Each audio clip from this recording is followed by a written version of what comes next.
नमस्कार, news plus के analysis कार्यक्रम में आपका स्वागत है। लगता है कि बंगाल में टीएमसी ही नहीं, ममता बनर्जी रौंद दी गई हैं। हार के बाद साथियों ने छोड़ने का सिलसिला जारी रखा हुआ है।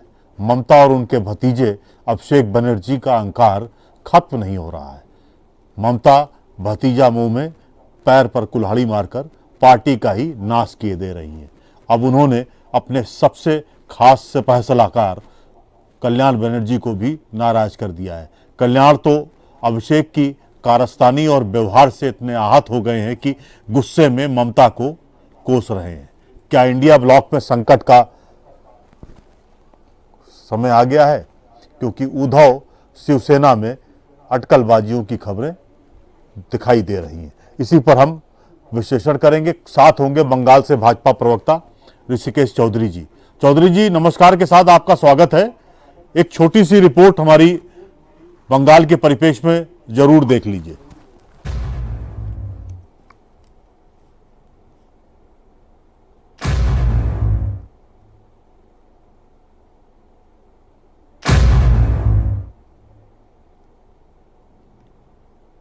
ममता बनर्जी के हाथ से पश्चिम बंगाल की सत्ता क्या गई, एक एक करके अपने बेगाने होने लगे। सुखेंदु शेखर राय और सुष्मिता देव के बाद राज्यसभा में टीएमसी का तीसरा विकेट भी गिर गया है। अब प्रकाश चिकबड़ाइड ने पार्टी और राज्यसभा सदस्यता से इस्तीफा दे दिया है। साफ तौर पर कहें तो ममता बनर्जी को एक और बड़ा झटका लगा है। वहीं इस्तीफा देने के बाद प्रकाश चिक का कहना है कि उन्होंने बंगाल के लोगों के जनादेश को देखते हुए इस्तीफा दिया है। बंगाल का जो मैंडेट आया, इस मैंडेट को देखते हुए मैं भी अपना पद से इस्तीफा दिया। पश्चिम बंगाल राज्य के माननीय मुख्यमंत्री अब जो आदेश देंगे उस अनुसार हम लोग काम करेंगे। पिछले 4 दिनों में 3 राज्यसभा सांसदों ने ममता का साथ छोड़ा है। अब आपको ग्राफिक्स के जरिए राज्यसभा में टीएमसी की स्थिति भी बता देते हैं। पहले राज्यसभा में टीएमसी सांसदों की संख्या 13 थी, जो अब 10 रह गई है। सुखेंदु शेखर राय, सुष्मिता देव और अब प्रकाश चिक ने इस्तीफा दे दिया है। वहीं बीजेपी ममता बनर्जी पर निशाना साध रही है और आत्मचिंतन करने की नसीहत दे रही है। सारे भेद खुल गए, राजदार न रहा। तो जब इस झूठ के झुनझुने और झांसे के झाड़ का जो है वो इसी तरह का जो है वो झटके पे झटका खा रहा है, तो निश्चित तौर से आपको दिखाई पड़ेगा कि किस तरह से, क्योंकि ये जो दीदी का घर था वो जब से भतीजे का घरौंदा बना तब से उसमें जो है वो कन्फ्लिक्ट भी दिखाई पड़ता है, कन्फ्यूज़न भी दिखाई पड़ता है, कोताहल भी दिखाई पड़ता है। तो इसलिए मैं तो यही कहूँगा कि ये जो इनको आत्मचिंतन करना होगा कि किस तरह से इनकी अहंकार, इनकी अराजकता और इनका जो है वो अति आत्मविश्वास इनको जो है इनकी खटिया खड़ी और बिस्तरा गोल कर रहा है। टीएमसी में भारी उथल पुथल जारी है। अब तक टीएमसी के लोकसभा में 28 में से 20 और राज्यसभा में 13 में से 3 सांसद यानी कुल 23 सांसद टूट चुके हैं। वहीं बंगाल के 80 में से 58 टीएमसी विधायक अलग गुट बना चुके हैं। ममता बनर्जी के पास अब सिर्फ करीब 22 विधायक हैं और 18 सांसद बचे हैं। अब देखना होगा कि ममता बनर्जी अपनी नैया को कैसे बचाती हैं। चौधरी साहब, टीएमसी में टूटने का क्रम लगातार जारी है। बंगाल में जो टीएमसी के नेता हैं, चाहे वो पुरुष हों चाहे महिला हों, उनको जनता मार कुटाई कर रही है, अंडे फेंक रही है, जूतों चप्पलों से नवाजा जा रहा है, थूका जा रहा है और पानी के गुब्बारे भी उनके ऊपर फेंके जा रहे हैं। आज एक महिला नेता जो टीएमसी की थी, जो कभी वसूली करती थी और बीजेपी के नेता या आम लोगों के घरों में वो सफेद यानी कि कफन के कपड़े भेजा करती थी, आज उनकी महिलाओं ने ही जबरदस्त मार कुटाई की है। आपको क्या लगता है, टीएमसी का वजूद खत्म हो गया है क्या? और टीएमसी के नेताओं के प्रति जिस तरह का रंज जनता में दिख रहा है, वो आने वाले वक्त में क्या थमेगा नहीं क्या? देखिए राजेश जी, टीएमसी ने जो किया है उसकी कोई सीमा ही नहीं है। राजनीतिक जगत में आपने जिस प्रकार से गफलत की, जिस प्रकार से मानव के जीवन में कष्ट देने का काम किया है, इसके लिए क्या हुआ है, ये रोष फट पड़ा हुआ है। आज आपने जिस प्रकार से दुर्नीति की है यहाँ पर, आप विश्वास नहीं करेंगे, टीएमसी की सरकार जो थी, सरकार मुलविस हो जाती थी ये करप्शन में। मैं समझ सकता हूं कि एक नेता करप्ट हो सकता है, लेकिन पूरा तंत्र कैसे करप्ट हो सकता है। आज जी। ये जो आप देख रहे हैं कि जनता का रोष फट पड़ा है, आज लोग जो उनके ऊपर अंडे मार रहे हैं, पानी के गुब्बारे मार रहे हैं, या उनको इस तरीके से रास्ते में पीटा जा रहा है, ये कोई भाजपा के कर्मी नहीं है, ये आम जनमानस, और ये जनमानस का जी, क्या ये चौधरी साहब, क्योंकि हाँ जी बोलिए बोलिए। बोलिए।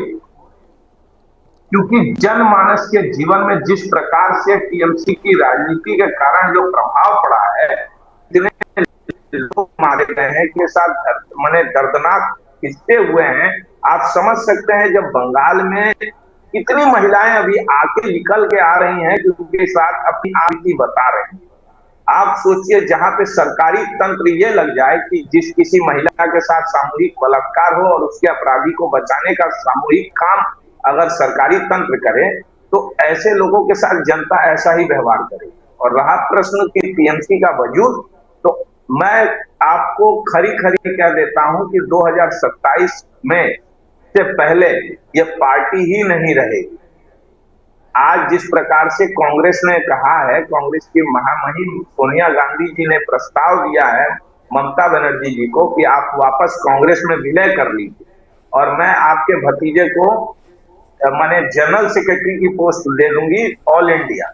तो कहीं ना कहीं कांग्रेस खुद वेंटिलेटर पे है, और अभी जो एक नया दल जो आईसीयू में आया है, कांग्रेस अपना ऑक्सीजन निकाल करके टीएमसी को देने जा रहा है। कहीं ना कहीं 2029 में ये दोनों की नैया डूबती नजर आ रही है। और ये लिख लीजिएगा कि टीएमसी नामक कोई पार्टी जो है भविष्य में आपको दिखने वाली नहीं है। चौधरी साहब, एक सवाल जो है बहुत सारी चीजों पर, आज जिस महिला को मारा पीटा गया है, महिलाओं ने ही मारा है, पुरुषों ने उसमें कोई मारा पीटा नहीं, उसके बारे में ये बताया जाता था कि वो सफेद साड़ियां कई घरों में भेजती थी। मतलब सफेद साड़ी का मतलब है कि अगर सफेद साड़ी आपके घर में भेज दी गई है तो आपके दिन खराब आने वाले हैं। ये क्या है? ये किस तरह की अलंबरदारी थी टीएमसी के राज में? ये तो मतलब किसी भी देश के किसी भी कोने में नहीं हुआ जिस तरह की। ये तो एनार्की है ना, एनार्किज्म का एक गुब्बारा है, जो उसके वाहक हैं वो यही काम कर रहे हैं। क्या ऐसा था, या ये घटना जो है उस महिला के को लेकर मनगढ़ंत है? राजेश जी, ये नदिया की घटना है। नदिया की ये महिला एक स्कूल टीचर थी, और स्कूल टीचर होने के नाते टीएमसी किया करती थी। और ये टीएमसी करने वाली वो जो महिला थी, इसका यही काम था कि आप घर घर जाकर के जो बीजेपी करने वाले लोग हैं उनको धमकाइए। ये जो सफेद साड़ी देने की प्रथा है टीएमसी की, ये आज नई प्रथा नहीं है। टीएमसी पिछले कई चुनावों से ग्रामीण अंचल बंगाल में सफेद साड़ी वितरण कराती थी भाजपा करने वाले कर्मियों के घर में। अरे यूं ही नहीं, 381 भाजपा के कर्मी मारे गए।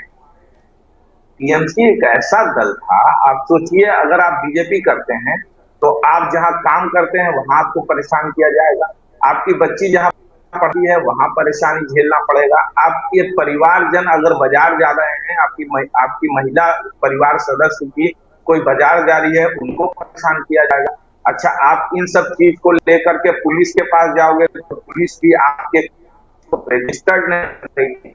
तो इस प्रकार का एक तंत्र था, और इस तंत्र कारण क्या हुआ, कई महिलाओं के साथ बलात्कार हुआ, सामूहिक बलात्कार हुआ। और ये आपको मैं ऑन रिकॉर्ड बोलना चाहता हूं कि ग्रामीण अंचल में ऐसे कई नेता थे। शेख शाहजहां एक एग्जाम्पल है, जहां महिलाओं को रात को घर में बुलाया जाता था। अब एक बात बताइए, शेख शाहजहां और जहांगीर जैसे लोग क्या कर रहे थे इस पार्टी में? टीएमसी एक ऐसा दल था जहां गुंडों ने अपनी पार्टी बना रखी। यहाँ कोई शिक्षित लोग नहीं थे। आज जितने एमपी एमएलए जो इनसे दरकिनार कर रहे हैं, उनका भी स्पाइन नहीं है, उनका भी स्पाइनल कॉर्ड नहीं है।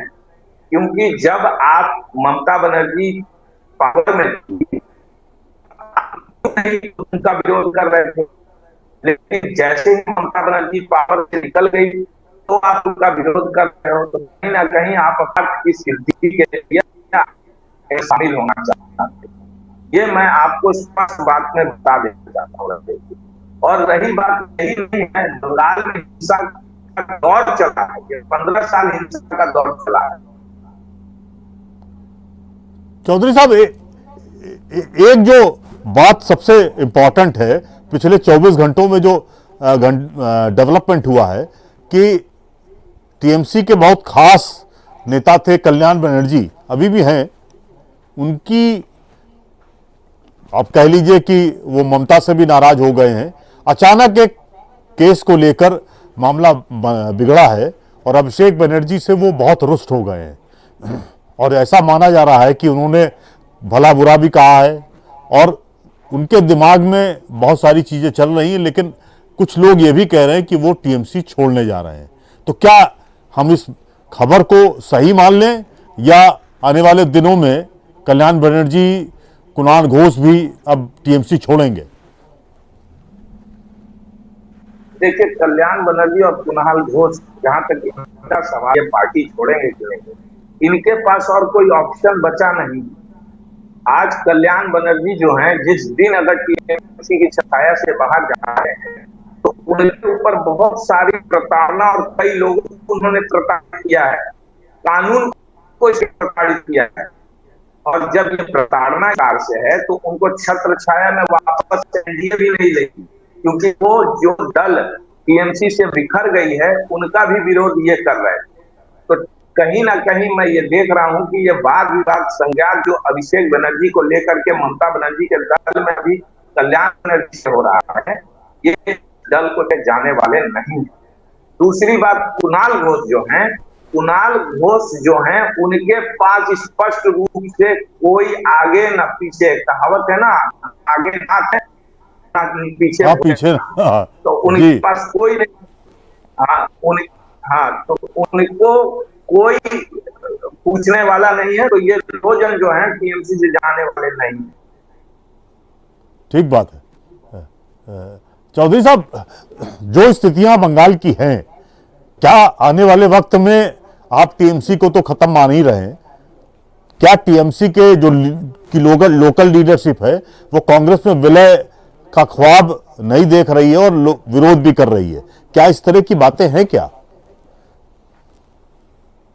देखिए, अधीर रंजन चौधरी जो कांग्रेस के यहाँ पर सर्वे सर्वा हुआ करते थे, और आज जो अधीर रंजन की जो फ्रैक्शन है, आज अधीर रंजन चौधरी जो हैं, उनको हराने के लिए यूसुफ पठान को इंपोर्ट किया गुजरात से ममता बनर्जी ने।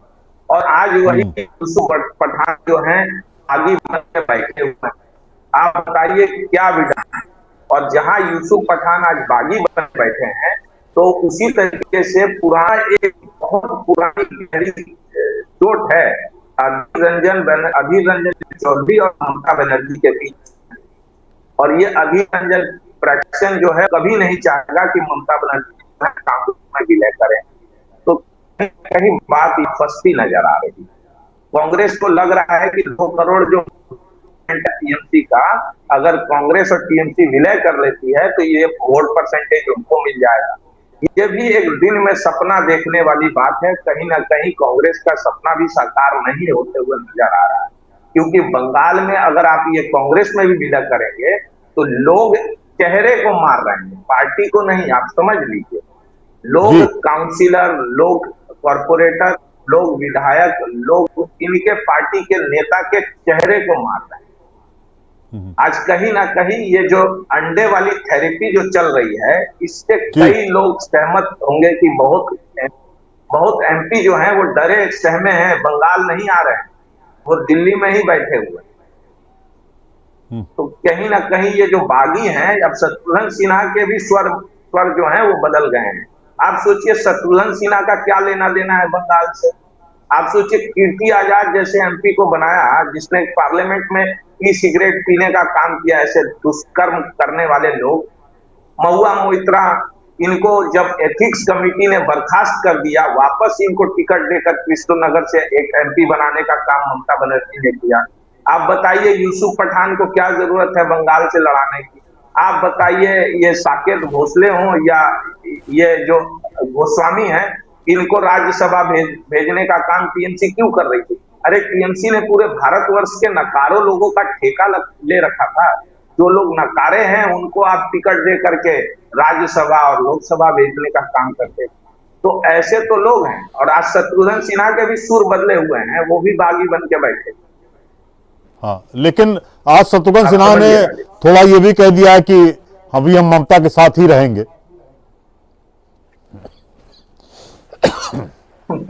मजबूरी है शत्रुघ्न सिन्हा की। ना वो साथ रहेंगे और ना बागियों के साथ रहेंगे। शत्रुघ्न सिन्हा एक अपना थर्ड फ्रंट। शत्रुघ्न सिन्हा है वो बहुत चतुर, चालाक और घायल है। हाँ, 9 तारीख को शुभेंदु जी ने शपथ ली थी। 1 महीने में आप कैसा बंगाल देख रहे हैं? आबो हवा जहां की स्वाधीन हो जाए, स्वतंत्रता की बात हो जाए। आज एक स्वतंत्र भीत मानुष होकर के मैं आपके सामने बैठा। आज ये स्वतंत्रता ही सबसे बड़ी हर्ष उल्लास की बात है। अब मैं काम गिनवाता हूं। देखिए, सबसे पहले इन्होंने क्या किया कि जितने भी करप्शन और जितने भी करप्शन के पेंडिंग केसेस हैं उनको खोल दिया। दूसरा चीज क्या किया, जनता की मांग थी कि निर्भया के केस में न्याय मिलना चाहिए। अभया के केस में जो डॉक्टर महिला के साथ जो बलात्कार हुआ था आर्टिकल मामले में, उसमें न्याय मिलना चाहिए। उस केस को रीओपन किया गया है और उस केस में फर्दर इन्वेस्टिगेशन का काम कर। जो आईपीएस इसमें मुलव्विस थे उनको सस्पेंड कराया गया है। बताइए, ये ऐसे आईपीएस थे जो, मैं अब हिस्ट्री में नहीं जाऊंगा, कि ये पोस्टमार्टम भी टाइम के बगैर कराते। मैंने 6 बजे के बाद पोस्टमार्टम नहीं हो सकता है, तो ये जो पोस्टमार्टम भी शाम को 6 बजे के बाद हुआ, तो ये वैसे आईपीएस जो है वो सस्पेंड हुए हैं। तीसरी चीज जो है कि लक्ष्मी भंडार की एक यहाँ पर अन्नपूर्णा भंडार जो यहाँ पे चलने वाला था, उसकी पहली चीज जो है वो जा चुकी है। चौथी चीज है कि अभी बंगाल की पुलिस व्यवस्था जो है वो चाक चौबस हो गई है। पांचवी चीज है, लोग यहाँ भय से मुक्त हो गए हैं। सरकारी तंत्र में यहाँ जो जिस प्रकार से मंत्रालय दिए गए हैं, वो उचित लोगों को उचित मंत्रालय दिए गए हैं। सातवां चीज है कट मनी और जो तोलाबाजी का केसेस था, और तोलाबाजी यहाँ के समाज से उखाड़ फेंकने का काम ये सरकार कर रही है। अब इससे बड़ा कुछ चाहिए नहीं। बंगाल में इन्वेस्टमेंट आ रहा है, 22,000 करोड़ का इन्वेस्टमेंट खुद रेलवे करने जा रही है। लगभग 22,000 करोड़ का इन्वेस्टमेंट शिपिंग मंत्रालय की तरफ से आया है और 14,000 करोड़ का इन्वेस्टमेंट इमीडिएट रेलवे ने करने जा रही है। 5,000 करोड़ फंड रिलीज किया है मोदी जी ने। मोदी जी के नेतृत्व में जो सरकार है केंद्र में बैठी, 5,000 का इंट्रीम रिलीफ, 5,000 करोड़ का फंड रिलीज किया है।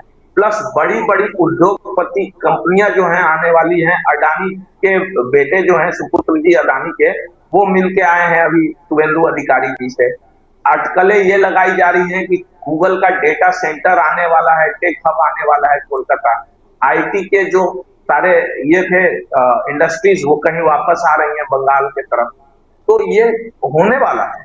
और अवैध कब्जा माफिया जो था, जिससे तोलाबाजी की रैकेट जी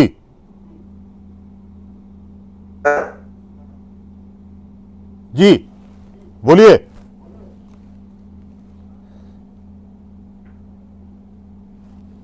मुझे लगता है बंगाल की तस्वीर अब साफ हो गई है। चौधरी साहब ने तो बिंदुवार तमाम सारे कामों को बताया है, तो उस पर तो सभी, मुझे लगता है बंगाल के लोग खुश हुए होंगे। और ये बात कह रहे होंगे कि चलो 1 महीने में बहुत सारा काम हुआ, आने वाले वक्त में भी बहुत सारा काम होगा। चौधरी साहब, एक बात हम आपसे बंगाल का परिप्रेक्ष्य तो है, टीएमसी की हालत बिल्कुल खस्ता है। उद्धव ठाकरे कैंप में भी हलचल देखी जा रही है आज से, और ये कहा जा रहा है कि वहां भी तमाम सारी चीजें हो रही हैं कि कुछ बागी लोग आपकी पार्टी में संपर्क कर रहे हैं और उस पार्टी को भी टीएमसी की तरह किया जाना है। ये एक ब्लूप्रिंट तमाम आपके सत्ताधारी लोगों ने भी तय कर लिया है, और महाराष्ट्र में भी कुछ शिवसेना के ही दूसरे धड़े ने भी ये तय कर लिया है। तो क्या हम मान के चलें कि जो क्षेत्रीय छत्रपों का जो राज था वो अब खत्म होने वाला है क्या? क्योंकि भाजपा तो ये चाहती है और कांग्रेस भी अब ये चाहने लगी है, इसीलिए उसने टीएमसी को ऑफर किया कि आप हमारे यहाँ समूचा दल आप समायोजित कर दें। क्या कहना चाह रहे हैं? देखिए राजेश जी, कहीं ना कहीं जो ये दौर चला है क्षेत्रीय पार्टी थी, जिनके वर्चस्व के कारण भारत पूरे 10 साल पीछे हो गया यूपीए के दौर में। और मैं लगभग 5-6 साल पकड़ता हूँ एनडीए का वो दौर, जहां पर क्षेत्रीय पार्टियों वाला हुआ करता था। आचार्य जी एक कुशल प्रधानमंत्री थे, लेकिन कई तरीके से वो विफल हो गए शाइनिंग इंडिया के आने के बाद। आज ये दौर क्षेत्रीय पार्टी का चला गया है। भारत का जो वोटर है वो कहीं ना कहीं इतना शिक्षित और इतना पावर हो गया है कि उसे पता है कि मुझे केंद्र में किसी सरकार चाहिए और मुझे किसकी सरकार चाहिए। आज कोई भी दर्द है उसकी योजना है और सोच है कि मुझे केंद्र की सरकार अपने राज्य में चाहिए, और मुझे ऐसे लोग नहीं चाहिए जो तुष्टीकरण के माध्यम से जनता के पैसे से जनता न करे। आप समझिए आज बंगाल में क्या हो रहा था। ममता बनर्जी जनता के पैसे को यूज करके जनता को प्रताड़ित कर रही। आपने कभी देखा है कि रेल के प्रोजेक्ट को रोकने के लिए एक राज्य सरकार हाईकोर्ट जाती है और वही राज्य सरकार हाईकोर्ट के निर्देश का विरोध करने के लिए सुप्रीम कोर्ट तक चली जाती है? ये केवल बंगाल में ही संभव था। मैंने राज्य के पैसे से राज्य के लोगों को प्रताड़ित करके और राज्य के लोगों को ही मैंने कष्ट और पीड़ा में डालना था। तो ये केवल ममता बनर्जी कर सकती है। चौधरी साहब, जिस तरह की स्थितियां हैं, अब तो काफी लोग बंगाल के जो परेशान थे वो अब थोड़ा सा खुली हवा में जीने की कोशिश कर रहे हैं। तमाम सारी चीजें हो रही हैं। क्या आपको लगता है आने वाले वक्त में लोकल बॉडीज के भी इलेक्शन होंगे? उसकी तैयारी शायद शुभेंदु अधिकारी की सरकार ने शुरू कर दिया है कि उसमें कैसे हमको सारी चीजें रखनी है। आने वाले वक्त में आप क्या ये सोचने की कोशिश कर रहे हैं या समझने की कोशिश कर रहे हैं कि टीएमसी के और भी नेता टूटकर आपकी पार्टी में आएंगे, विधायक और सांसद? देखिए, मैं स्पष्ट रूप से ये कहना चाहता हूं कि भारतीय जनता पार्टी, जहां तक मैं एक एनालिस्ट के हिसाब से बता रहा हूं, कि भारतीय जनता पार्टी विधायकों को कभी नहीं लेगी। आज हमारे राज्य के जो अध्यक्ष हैं तो मैंने श्रमिक भट्टाचार्य जी, और केंद्र में लोग बैठे हैं, उन्होंने कहा है कि ऐसे लोग जो उनके लिए भाजपा का दरवाजा बंद। भाजपा को कुछ लोग जो आज कुछ जो सांसद जो भाजपा को समर्थन देने का काम कर रहे हैं, भाजपा कभी उनके प्रति स्नेह, वो अपनी साख बचाने के लिए आज एनडीए को समर्थन देने का काम कर रहे हैं। भाजपा अपने आप में है और जनता ने एकदम क्लियर मैंडेट दिया है भाजपा को, और भाजपा का जो नेतृत्व है और भाजपा जो साख है वो बहुत मजबूत हो गई है बंगाल।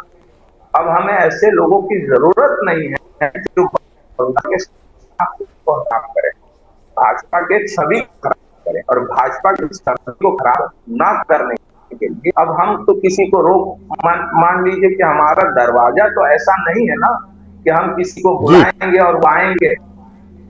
अब तो यह है कि बंगाल में अगर अभी मैंडेट मिला है लोगों के काम करने का, लोगों के बगल में पीड़ा 15 साल की थी उसे अब मिटाने का, इसी मैंडेट पे अभी हमें काम करना है। राजेश चौधरी साहब, एक आखिरी सवाल। बंगाल में तमाम बांग्लादेशी भाग रहे हैं, कुछ डेस्टिनेशन सेंटर में जा रहे हैं, कुछ लोगों को चिन्हित किया गया है, जो नहीं जा रहे हैं उनको भी पकड़ा जाएगा। एक उसी के परिप्रेक्ष्य में खुलासा केरल में आज हुआ है कि 700 रुपए में तमाम बांग्लादेशियों को भारतीय नागरिकता यानी भारतीय बनाया जा रहा था, और तमाम कई सैकड़ा बांग्लादेशी केरल में आज पकड़े गए हैं। हालांकि वहां केरल में मुस्लिम लीग और कांग्रेस की मिलीजुली सरकार है। क्या आपको लगता है कि ये जो दिख रहा है या जिस तरह का ये सब खेल दिख रहा है बांग्लादेशियों का, आने वाले वक्त में उन्हें सबको यहां से जाना ही होगा क्या? एक फाइनल कमेंट आपसे। देखिए, संगीन मामला, जिस तरीके से खून और पानी कभी मिल नहीं सकता है, दूध और पानी मिल तो क्या अलग होता है, उसी तरीके से कई ऐसे केमिकल्स जाएंगे तो कंपोजिट बॉन्ड बनाते हैं, उनको अब अलग करना मुश्किल हो जाता है। तो कहीं ना कहीं बांग्लादेश के लोग जो थे वो भारत में इस प्रकार से मिल गए हैं कि इन्हें डिटेक्ट करना हमारी एजेंसियों के लिए बहुत सरदर्द का काम हो रहा है, क्योंकि हमारे नेता लोग अपना दरवाजा खोल के दी। आज केरल की सरकार अगर ये कहे कि बांग्लादेशियों को हम आगे हर वो भेज मुहैया करेंगे माने चुपचाप, तो कहीं ना कहीं की सरकार या अन्य राज्य की सरकार जो है वो में पड़ जाएगी। आज भारत का सिटीजनशिप तो कोई सिनेमा हॉल का टिकट नहीं ना कि आप सिनेमा देखने गए 3 घंटे के भारत के सिटीजनशिप हो गए, फिर हम सिटीजनशिप छोड़ के बांग्लादेश चले गए। बांग्लादेश से आने वाले जितने लोग हैं उनसे हमें पीड़ा किस लिए है?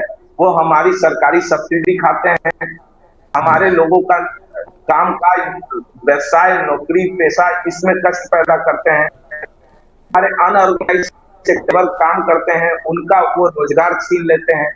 5वां कष्ट इनसे ये की मानसिकता में विश्वास नहीं करते। इसका कहीं ना कहीं जमाती और जिहादी मानसिकता है, जिसके कारण भारत में स्लीपर सेल को ऐसे घूमने तो नहीं दिया जा सकता ना।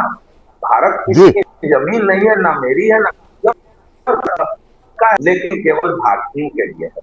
भारत ने अपना दरवाजा किसी गैर भारतीयों के लिए क्यों खोलेंगे हम? और भारत के जितने भी राजनीतिक दल हैं उनको ये सीखना चाहिए कि भारत केवल भारतीयों के लिए राजनीति के लिए। जस्ट हम पावर में रहे, सत्ता में रहे, तो हम ऐसे लोगों को ना ले आए जिनका नाता हो तेरा मेरा रिश्ता का क्या ला इलाहा इल्लल्लाह, और नाता हो जाए जैसे मोहम्मद से, लश्कर तोयबा से, अंसरुल बांग्ला से, और वो भारत में बैठे रहे। चुप 10 साल के बाद उनकी एक पीढ़ी आएगी तो भारत को नष्ट करेगी। उनका एजेंडा क्लियर, तो हमारे जैसे को भी अपना एजेंडा करना होगा। मैं आपको एक छोटी सी बात सुनाऊंगा। साइनी घोष है जी, साइनी घोष जो MP, वो गा रहे की नजर में क्या है, मन में क्या है, काबा और मदीना को ले। आज लोगों ने गाना निकाला है बंगाल में कि मेरे बिस्ती होते माने इनको बोला जा रहा है कि अब अंडों की बारिश हो रही है और भाजपा जीत गई, अब आप जाइए बांग्लादेश और वहीं अपना पुदीना का बाजार लगाइए और पुदीना बिक्री। तो इस प्रकार का अगर तौर तरीका हमारे राजनेता ऐसा करें कि आज गली गली में ऐसे गाने बने, हाल में ऐसा गाना बना है राजेश जी, सुनेंगे वो आज टॉप चार्ट बस्टर हो गया है। मास्क चोर, पीसी चोर, इतना गाना बना और सब सुपर हिट गाना बना है। तो कहीं ना कहीं जनता जो है विफल इसलिए हो गई है कि ये बांग्लादेशियों से भी परेशान थी, प्लस बांग्लादेशी ओपन करके थ्रेट देते थे अगर आप भाजपा करोगे तो आपके साथ हम जो गैर भारतीय हैं भारतीयों के साथ गलत करते थे, कहीं कानून गैर भारतीयों समर्थन देते। तो ये था बंगाल। ठीक बात है। चौधरी साहब, आपका बहुत बहुत धन्यवाद। एक अच्छी सी हम लोगों ने चर्चा की है, जो लेटेस्ट टीएमसी में चल रहा है और उद्धव ठाकरे गुट में चल रहा है, उसी पर चर्चा की है। फिर आपको नए विषय पर शामिल करेंगे। Thank you. टीएमसी अंतिम सांसें गिन रही है, कम से कम बंगाल में तो यही कहा जा रहा है। बंगाल में टीएमसी नेताओं का जनता अभी भी कचरा करने में कोर कसर नहीं छोड़ रही है। Thank you.